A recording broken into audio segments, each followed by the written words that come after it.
You're not too sensitive. You're being pulled into a pattern. Welcome back to Yoga Therapy with Ashley, where yoga meets psychotherapy for mind-body healing. I'm a social worker and yoga therapist. And in this video, we're going to talk through something that a lot of people experience, but don't always have language for. Imagine this. You're in the middle of planning something important, a move, a relationship, wedding, even just your week, and your parent calls. At first, it feels normal.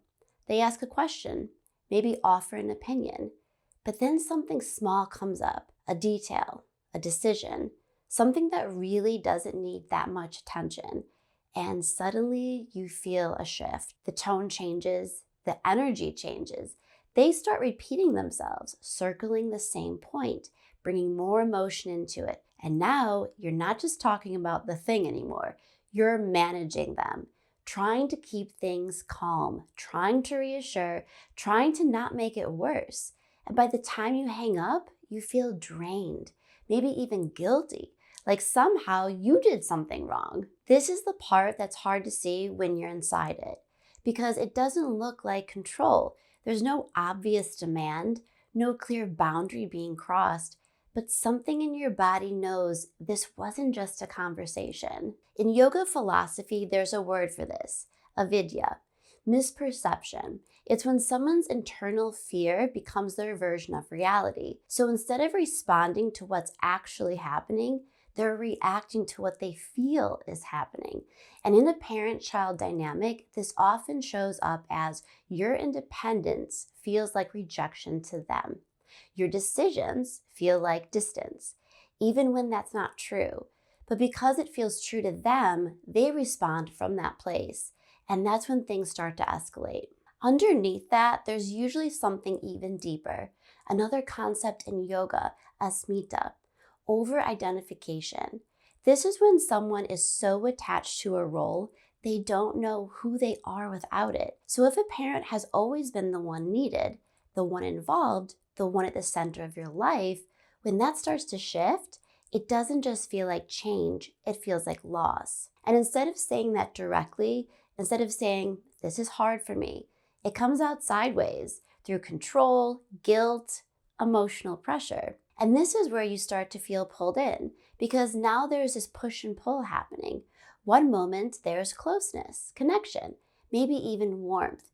And then suddenly there's pressure and repetition. The emotional intensity doesn't quite match what's actually happening.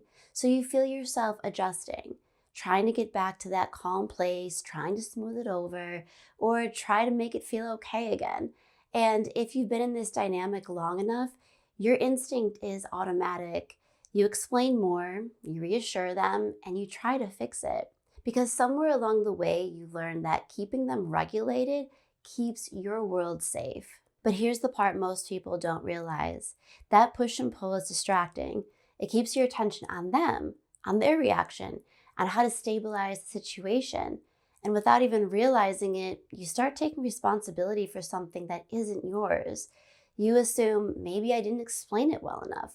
Maybe I should have handled that differently. Or maybe I caused this. So the only time you really look inward is when you're blaming yourself.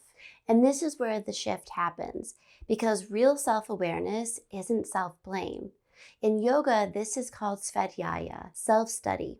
It's the ability to step back and observe what's actually happening without immediately making yourself the problem. To see the pattern clearly, not just what was said, but how it unfolds, the repetition, the escalation, and the way it pulls you in. And this can be hard to do on your own, because if this dynamic has been there for years, it's familiar. It feels normal, which is why having a third party like a therapist can be so important. Someone who isn't inside the dynamic, who can help you slow it down, look at it from the outside, and start separating what's yours from what isn't. Because once you can start to see the situation more clear, you don't automatically go into fixing mode. You have a moment of choice, and that's where things begin to change. You stop taking full responsibility for it. You stop thinking, I need to fix this, and start recognizing this isn't actually mine. And from that place, you can do something different. This is where Pratyahara comes in. Pratyahara is the practice of pulling your energy back, not cutting someone off, not being cold, just not engaging. So instead of getting pulled into the loop, keep it simple. Reply with things like, "We've got it handled. I hear you. We're going to move forward with our plan." And the hardest part in all this, letting that be enough. You don't need to fill the silence. You don't have to over-explain. And you don't have to try to make them feel okay. Because the truth is, their thoughts, feelings, and behaviors are their responsibility, not yours. And this pattern only works when you participate in it. Now, I'm not saying to stop caring about them, but I am saying to care about yourself and your peace more. The first few times you pull away from this parent trap, it's going to feel uncomfortable. It may even feel wrong, but over time it starts to feel different.